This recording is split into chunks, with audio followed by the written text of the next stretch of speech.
In the last video, we discussed the use of canines to fabricate reasonable suspicion to conduct a vehicle search.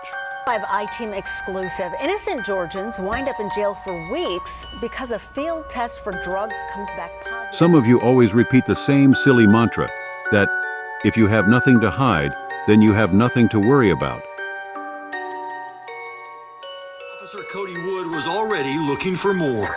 So you bought it yesterday? I did. Is there any reason why your eyes be dilated? Pupils? I don't really know. This is right. Is there anything in that vehicle? Just a lot of ungoods I'm taking. Anything illegal? Not at all.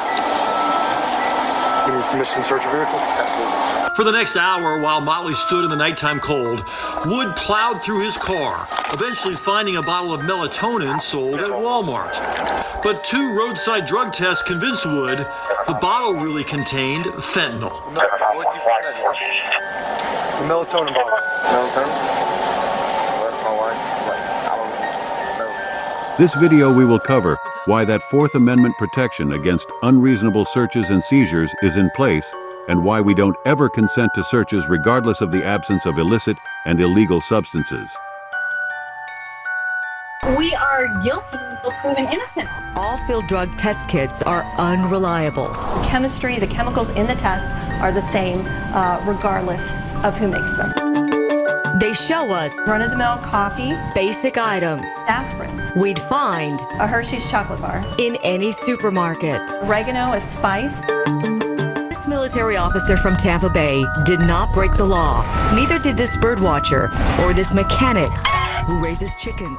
Every day, law enforcement officers across the country rely on roadside drug test kits to detect illegal substances during routine traffic stops. But what happens when these tools meant to uphold justice become the very instruments of injustice? You can count on begins tonight with one woman's fight for her newborn daughter. She says her baby was taken from her because she tested positive for drugs. Sure, we've all had one, a Hershey bar. After collecting some shavings, Going to introduce a few small pieces of chocolate into the test kit. the color changes in both the NARC-2 and NIC kits. You'll see this pinkish purplish color develop, It takes just seconds. suggesting that this material may contain marijuana. Innocent individuals, their lives upended by wrongful arrests, face a long and arduous journey to clear their names, all because of a system's failure to ensure the reliability of its tools. In other states, the tests have put innocent people in handcuffs, some even in jail facing felony charges. It's a terrible feeling to go to jail and you haven't done anything. Tonight, Eyewitness News talked to Dan Rushing about his drug arrest last December in Paramore. Orange County court records show Rushing was arrested for possession of meth, but the case was dropped a month later after FDLE tested what turned out to be icing from a donut. This is not the way human beings should be treated. Bragaza and two of his colleagues, Dr. Sherilyn Hagan-Pay and forensic scientist Chris Adamki, invited us to observe a series of controlled tests on field drug test kits purchased from two websites, Safariland Group and Searchy, which sell products to law enforcement agencies. While many courts are opening up to the idea of how dangerous these faulty chemical tests are to the livelihood of innocent people, that still doesn't help those that may sit in jail for months while they wait for a more extensive lab test to prove their innocence. This woman spent 3 months in jail after being pulled over for a minor traffic infraction.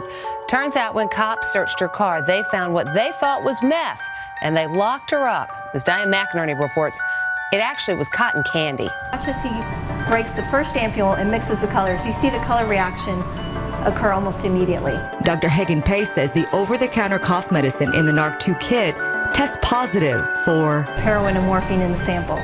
Red Shirt Jr. Shy Wirtz insisted what deputies found on his windshield was simply bird droppings. The test kit told them, though, it was cocaine. But police arrested all three of them on drug charges based on the false results with the NARC-2 and Narco Pouch field drug tests.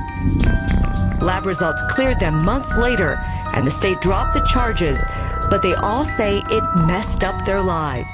You can count on begins tonight with one woman's fight for her newborn daughter. She says her baby was taken from her because she tested positive for drugs. Yeah, but the woman explains the test got this whole thing wrong. We cannot stand idly by as our justice system continues to fail those it was meant to protect. We demand accountability, transparency, and meaningful reform to prevent further injustices. As law enforcement officers, it is imperative to exercise caution and diligence in the use of roadside drug test kits. Lives hang in the balance, and the consequences of a single mistake can be catastrophic. As always, know your rights, study the law, and always film the police.